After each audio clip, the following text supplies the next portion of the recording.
Corona virus और lockdown के बायस बेरोजगार अफराद और NHS के स्टाफ को रमजान मुबारक में इफ्तारी और सहरी के दौरान खाना मुहैया करने में मकामी ताजर बरादरी पेश है। बर्मिंघम से रिपोर्ट कर रहे हैं आबिद काज़मी।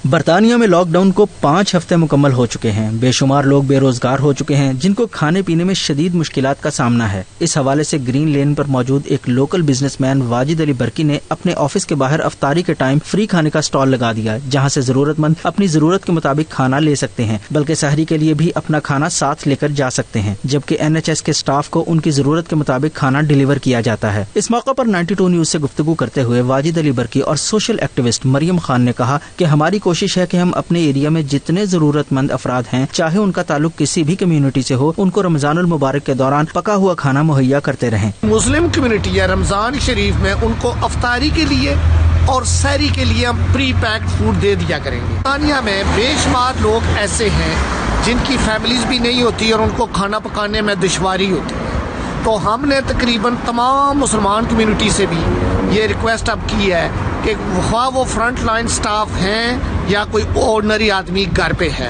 आप यहाँ से आके अपने सहरी का सामान भी ले जा सकते हैं और अफ्तारी के लिए भी यहाँ से खाना ले जाया जा सकता है। I've joined Berkey, who's doing good work with the charity and frontline with doctors and nurses providing foods and to homeless, which my charity got involved with him. We joined together to get the word out to the community and to who needs this help. We're trying to support them. We need your support to support them.